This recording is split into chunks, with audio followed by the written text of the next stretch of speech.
Muito bem, queridos estudantes, estamos de volta agora para mais uma aula de física, tá certo? Eu sou o professor Nelson Bezerra.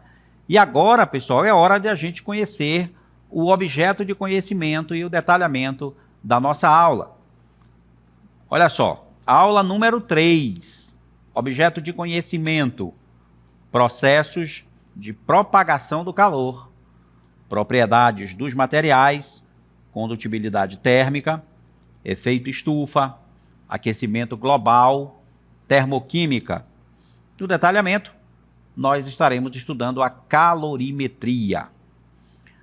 Muito bem, pessoal, agora que a gente já conhece aí o nosso objeto de conhecimento, o nosso conteúdo, vamos então dar início à nossa aula.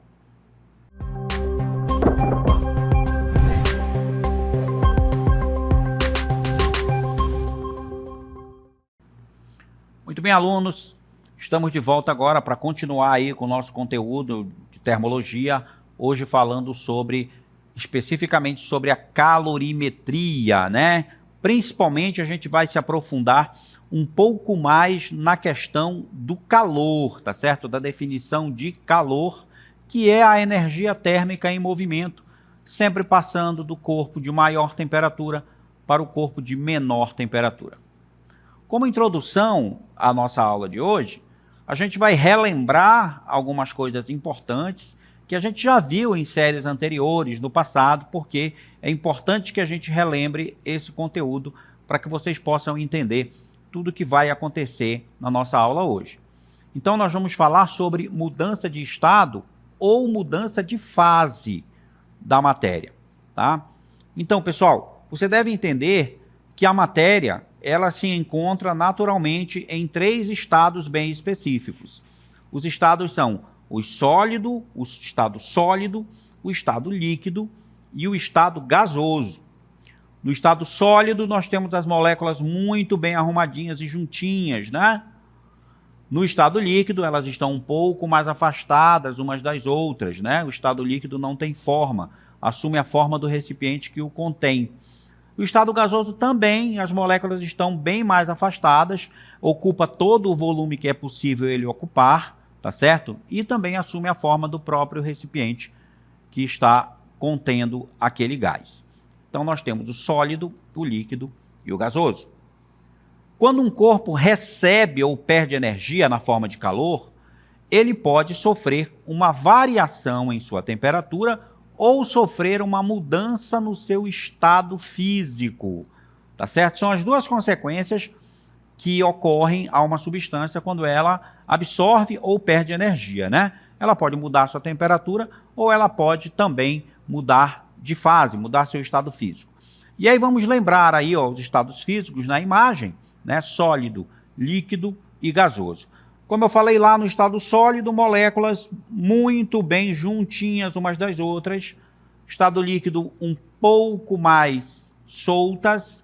E no estado gasoso elas estão bem afastadas umas das outras, né? São os estados físicos da matéria. Agora, a matéria recebendo ou perdendo energia, ela pode mudar de fase. Olha só, para cada mudança de fase, nós temos uma denominação, como você está vendo aí na figura. E é importante a gente conhecer essas determinações, essas nomenclaturas, porque se fala muito, o corpo sofreu uma fusão. O aluno tem que saber o que é fusão. E aqui está, ó. Aqui estão os 3 estados, né? Uma figura representando o estado sólido, aqui nós temos no meio o líquido e aqui o gasoso. Observe que, absorvendo energia, a matéria pode passar do estado sólido para o estado líquido. E o nome dessa mudança de fase é a fusão. Tá certo?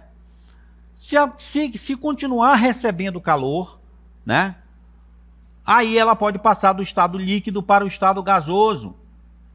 E aí o nome dessa mudança de fase é a vaporização. Tá? Especificamente o nome é vaporização, mas a gente também pode chamar de ebulição, né? Tem aí a ebulição e tem também a evaporação, tá, pessoal? Tem a evaporação. Qual é a diferença? entre ebulição e evaporação? As duas são vaporização. Qual é a diferença básica aqui, gente? A diferença é a seguinte, né? A ebulição ela é forçada. Você pega uma panela com água, por exemplo, coloca no fogo lá, força, dá energia para ela e a água ferve, a água muda de estado, vai do líquido para o gasoso, tá certo? Já a evaporação é aquela mudança de fase do líquido para o gasoso que não é forçada, ela é natural. Como, por exemplo, depois de uma chuva, você vê várias poças de água se formando aí na rua e depois de algum tempo, né, quando cessa a chuva, chega o calor do sol e aí naturalmente a água evapora, né? Ela vai evaporando sem ferver. Ela não ferve ali, mas ela vai evaporando. Daqui a pouco você não vê mais a poça de água na rua. Agora, tem a volta também, né? Porque perdendo energia, eu posso voltar lá do estado gasoso para o líquido. Aí eu chamo isso aqui de liquefação ou condensação. Tá bom? Tem também, gente, a volta do líquido para o sólido, que a gente chama de solidificação. Está aqui o nome solidificação. E também pode acontecer a passagem direta, né, pessoal? Existe a passagem direta tanto do sólido para o gasoso, sem passar pelo líquido, e do gasoso para o sólido, tá? Sem passar pelo líquido também. A gente chama isso aí de sublimação, tá? Chama de sublimação, essa passagem direta aí entre o estado sólido e o estado gasoso. Tá legal? É a sublimação. Então a gente relembrou aí, né, as mudanças de estado e o nome de cada uma dessas mudanças de fase, né, entre os estados da matéria. Agora é importante salientar que para que uma substância mude de estado, é necessário que alcance uma temperatura bem definida, né, pessoal? As substâncias não mudam de estado assim de uma hora para outra, de qualquer maneira, né? Para mudar de estado, a substância tem que atingir uma temperatura definida para ela. Para cada substância tem uma temperatura, né? É a temperatura que a gente chama, por exemplo, temperatura de fusão, temperatura de ebulição. Tá? Para a água, por exemplo, que é o exemplo mais comum, né, do nosso cotidiano, a água ela só muda do estado sólido para o líquido ou do líquido para o sólido a uma temperatura de 0 graus na escala Celsius, ou 32 graus na escala Fahrenheit, ou 273 Kelvin na escala Kelvin. Então, nessa temperatura, a água ela muda o seu estado físico. Ela passa do sólido para o líquido. E para passar do líquido para o gasoso, tem que atingir 100 graus na escala Celsius, tá certo? Que é 212 na escala Fahrenheit, que é 373 na escala Kelvin. Então, as substâncias não mudam de estados assim a qualquer temperatura, tem uma temperatura definida. Agora, não é somente a temperatura do corpo que pode provocar a mudança de fase, é importante que você entenda também isso. A gente está aqui enfatizando a temperatura, mas um corpo pode mudar de fase também se a gente mexer numa outra variável, que a gente chama de variável de estado, que é a pressão. Tá? A pressão também é um fator determinante para isso. Esses valores que eu falei agora há pouco, para a água, 100 graus, 0 grau, eles só são válidos para uma pressão de 1 atm, a pressão normal, pressão atmosférica, né? Então, na pressão atmosférica, com 1 atm de pressão, tá certo? A água, ela se funde a 0 grau e ela se vaporiza a 100 graus Celsius. Tá ok, pessoal? Para a gente lembrar, olha só, tem um outro esquema aí também, para você, né? Um outro esquema muito legal, que a gente mostra também os 3 estados, sólido, líquido e gasoso, tá certo? Aí tem aqui a fusão ou solidificação. Fusão no caso de ganhar energia, solidificação no caso de perder energia. Aí vai do sólido para o líquido ou do líquido para o sólido. E aí entre o líquido e o gasoso a gente tem a vaporização, quando é do líquido para o gasoso, e a condensação, quando é o retorno gasoso para o líquido. Também a condensação é chamada de liquefação. E tem a passagem direta aqui, ó, que é a sublimação. Recebe o mesmo nome, tanto para do sólido para o gasoso, quanto do gasoso para o sólido.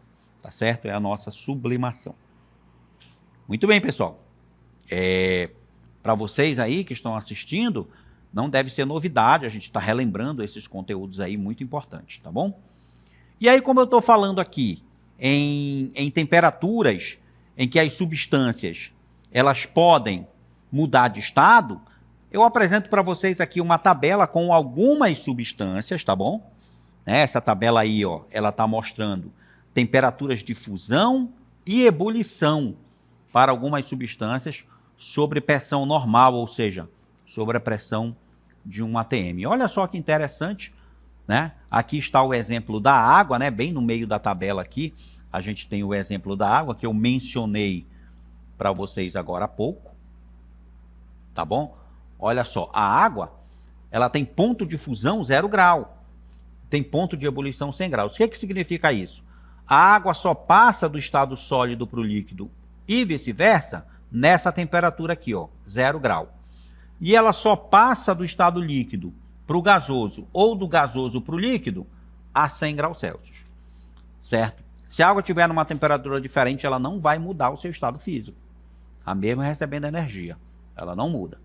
E aí tem outras substâncias aqui, por exemplo, o metano, olha, a menos 183 graus é o ponto de fusão e o ponto de ebulição menos 162 graus. O metano é um gás, né, pessoal? A temperatura ambiente, e vamos supor que a temperatura ambiente seja 20 graus Celsius, tá certo?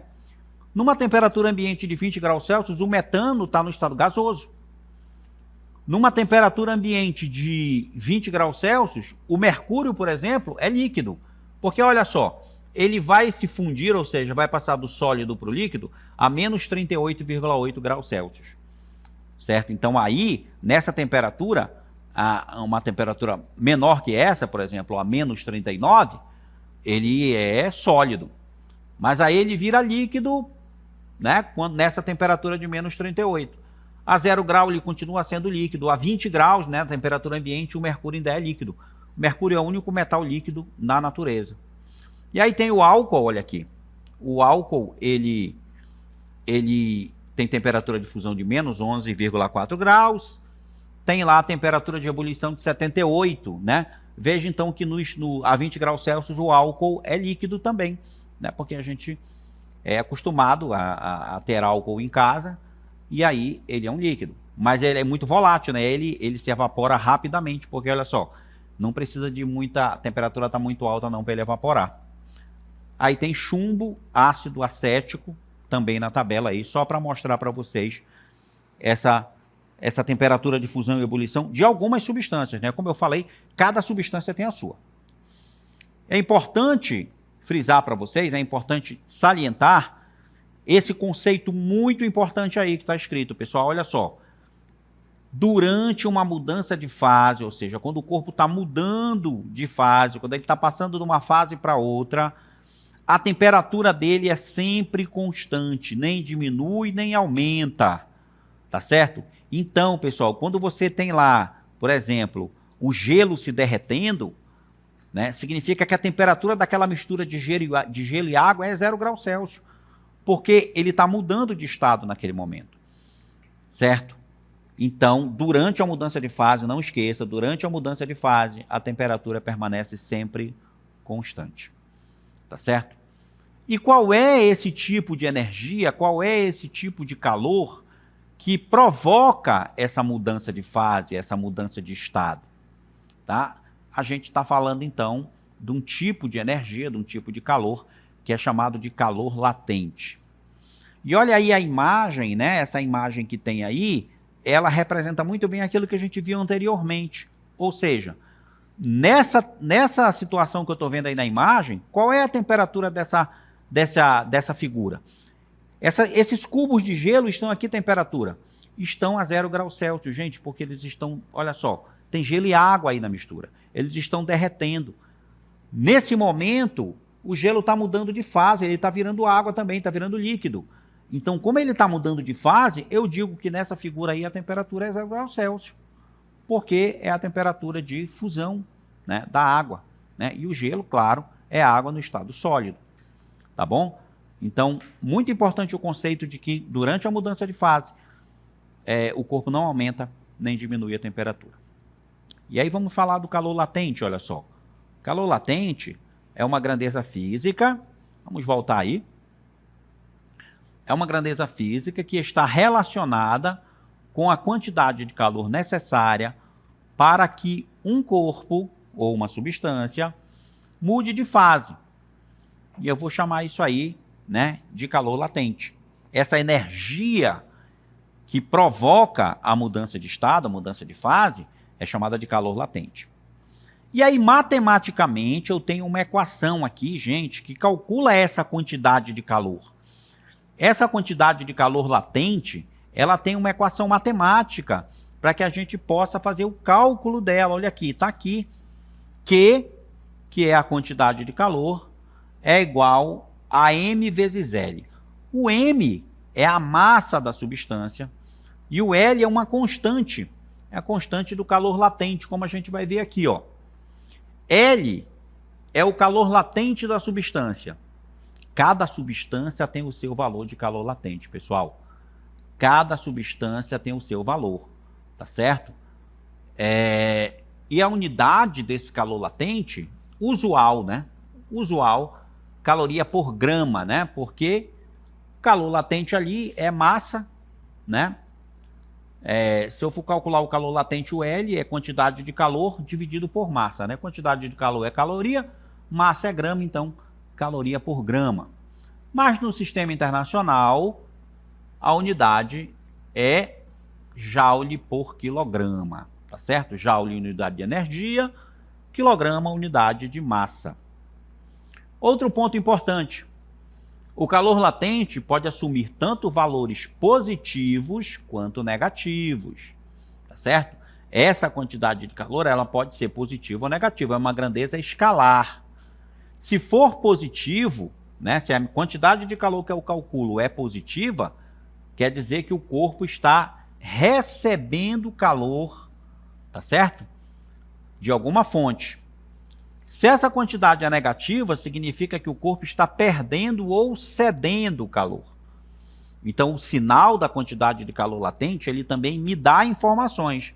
Sinal positivo, eu sei que a substância recebeu calor. Sinal negativo, eu sei que a substância cedeu ou perdeu calor. Outro ponto importante.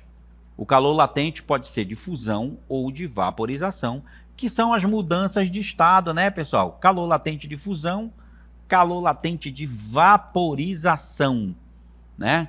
Fusão, passagem do sólido para o líquido, e vaporização, passagem do líquido para o gasoso, tá legal? Então, nós temos aí essa situação. Veja aqui, pessoal, que nessa tabela que vocês irão observar agora, nós temos alguns valores desse calor latente, tá? Do L, né? Daquela... lembrando, né, que a quantidade de calor latente Q é igual à massa do corpo vezes o L.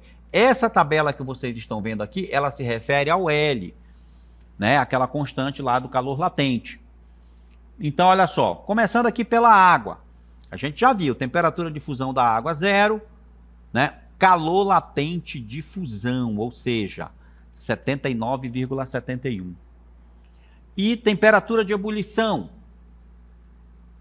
100 graus Celsius. Esse valor, 79,71, pessoal, usualmente, você pode ver em outras tabelas como sendo 80 calorias por grama, né? Um valor arredondado, tá bom? Aqui, ó, calor latente de vaporização da água, né? Para cada grama de água, se eu quiser vaporizar 1 grama de água, eu preciso de 539,6 calorias. Esse é o significado aí dessa tabela, tá certo? Esse valor aí, esse valor de energia, ele é para que eu, por exemplo, funda aqui 80 calorias por grama. Cada grama precisa de 80 calorias para sair do estado sólido para chegar no estado líquido. E aqui a gente encontra, né, 539, a gente encontra por aí o valor arredondado de 540, tá? 540 calorias por grama. Isso significa que se eu quiser vaporizar 1 grama de água, se eu pegar 1 grama de água no estado líquido e quiser fazer ela passar para o estado gasoso, eu preciso dar para ela uma energia de 540 calorias. tá certo? E aí tem outros elementos aqui na tabela, como álcool, chumbo, cobre. Veja que para cada um tem um valor específico, gente. Como é que essa tabela foi construída, né? Experimentos, né? Alguém foi fazendo experimento com cada uma dessas substâncias e foi, certo, colocando os valores na tabela para você. Hoje você não tem trabalho nenhum, porque você vai lá, pesquisa na tabela para saber qual é o calor latente de fusão, o calor latente de vaporização de cada substância. Ok, pessoal? Agora, pessoal, que a gente apresentou para vocês toda essa parte teórica, a gente vai para os nossos exemplos. Olha só. Exemplo número 1. Um bloco com 600 gramas de cobre está no estado sólido, tá bom? Recebe calor de uma fonte térmica. Ao atingir a temperatura de fusão, olha aqui, 10.083, significa que ele está na temperatura, ele está pronto para mudar de estado, porque ele está na temperatura de fusão. Ele começa a mudar de fase. Calcule a quantidade de calor latente necessário para o bloco se fundir completamente. E aí, claro, o calor latente de fusão do cobre, 32 calorias por grama. Foi colocado aí para vocês 32 calorias por grama. Tá ok? Como é que eu vou resolver esse exercício, pessoal? Claro, eu vou utilizar a equação da quantidade de calor latente, Q igual a ml. Já que ele quer que eu calcule qual é a quantidade de calor, né? Tá aqui, né? Calcule a quantidade de calor. Então é Q igual a ml. A massa tá aqui, ó, 600 gramas. E o L é 32. Olha só a solução. Q igual a ml. Esse L é o L de fusão, por isso que tem LF ali, calor latente de fusão. A quantidade de calor latente que eu vou calcular vai ser a massa, que é 600, vezes 32, que é o calor latente de fusão dessa substância aí, que é o cobre. Então, observe, 600 vezes 32, 19.200 calorias. Nós temos então aí a resposta, é só multiplicar 600 por 32 e a gente chega a 19.200 calorias. Solução do exemplo número 1. Já aqui no nosso exemplo número 2, nós teremos o seguinte, olha só, pessoal. Uma certa massa de gelo que está a 0 graus Celsius, olha, essa informação é importante, por quê? Porque eu já sei que essa massa de gelo aí está pronta para mudar de estado, porque ela está na temperatura de fusão. Temperatura de fusão da água ou do gelo é de 0 graus Celsius, tá certo? E ele vai receber calor de uma fonte térmica. Se ele vai receber calor, então ele vai receber calor para mudar de estado. A quantidade de calor latente fornecida pela fonte é de 10.000 calorias. Sabendo que o gelo se funde completamente, ou seja, quando ele recebe essa energia aí, essas 10.000 calorias, todo o gelo que está lá vai virar água, ele vai se fundir completamente. Determine a massa de gelo que se fundiu, ou seja, qual foi a massa de gelo que virou água? Essa é a pergunta. E aí eu tenho que saber qual é o calor latente de fusão do gelo, e esse valor é de 80 calorias por grama, como a gente já observou ali naquela nossa tabelinha. Tá bom? Olha só, também eu vou utilizar a expressão Q igual a ml, só que aqui eu quero a massa, né, gente? Se eu quero a massa, eu isolo a massa nessa equação, e a massa aqui, olha, vai ser quantidade de calor dividida pelo calor latente. Tá certo? Vamos lá então a solução, olha só, é isso que vai acontecer, né? Quantidade de calor é massa vezes calor latente de fusão, ok? Então, isolando a massa, né, pessoal, o calor latente passa para o primeiro membro, ele vem dividindo, então é só dividir a quantidade de calor pelo calor latente de fusão da água, tá aqui, olha, 10.000 dividido por 80, né? Essa massa é 10.000 dividido por 80. Eu posso simplificar aqui um zero com o outro, então 1.000 dividido por 8 a massa de gelo lá que se fundiu completamente foi de 125 gramas, basta dividir 1.000 por 8, ou 10.000 dividido por 80, e aí nós teremos então 125 gramas que se fundiu aí. Então nós vemos aí dois exemplos, pessoal, de como utilizar a equação da quantidade de calor latente para resolver problemas envolvendo aí esse conteúdo, né, de termologia, de termometria, que é de termologia, né, de calorimetria, que é exatamente a quantidade de calor latente. E agora nós vamos falar de um assunto bem intrigante, bem interessante, que é o comportamento anômalo da água, gente. O que é isso, né? O que se fala? O que é o comportamento anômalo da água? A água, ela não se comporta termicamente como a maioria dos líquidos. Para analisar esse comportamento, imagine que certa quantidade de água a 0 grau é colocada em um recipiente praticamente indilatável, tá bom? E aí a gente tem aqui uma animaçãozinha para você, para explicar, né, para começar a explicar como é esse comportamento. Vamos assistir.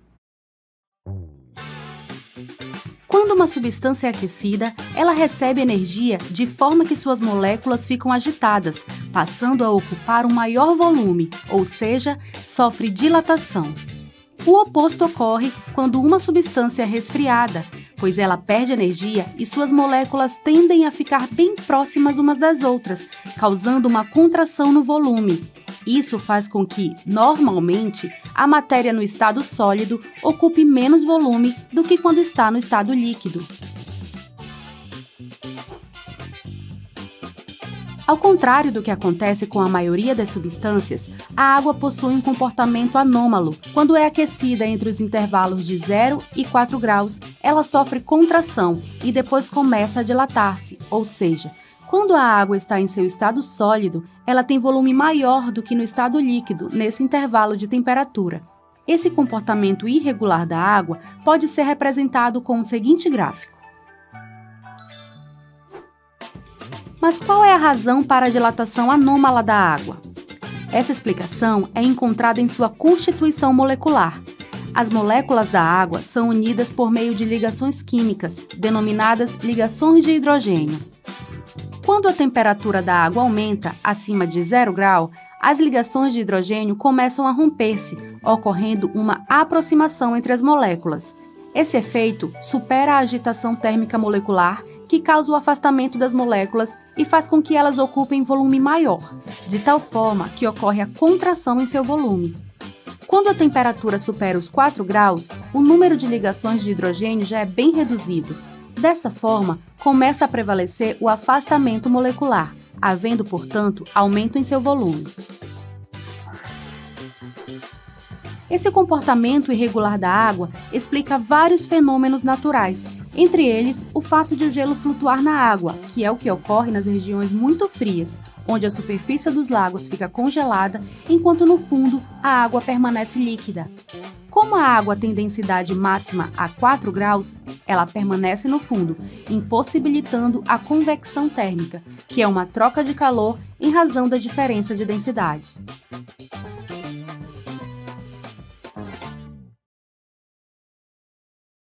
Muito bem, pessoal. Então, no vídeo aí, né, na nossa animação, a gente viu aí as explicações, principalmente a explicação molecular de por que a água se comporta dessa maneira diferente dos outros materiais, tá? Porque a água, pessoal, ela, no intervalo de temperatura de 0 a 4 graus, ela se comporta ao contrário das outras substâncias, né? Se a temperatura aumenta, ao invés de ela dilatar, ela contrai. Se a temperatura diminui, ao invés de ela contrair, ela dilata. Então, olha só. Aumentando a temperatura, o volume do líquido diminui até a temperatura atingir 4 graus. A partir daí, se o aquecimento continua, o volume do líquido passa a aumentar. A conclusão que se pode tirar desse efeito é que no aquecimento de 0 a 4 graus Celsius, a água sofre contração. No aquecimento acima de 4 graus Celsius, ocorre a dilatação. Isso pode ser mostrado através do gráfico, aí a gente viu lá na animação o gráfico, né?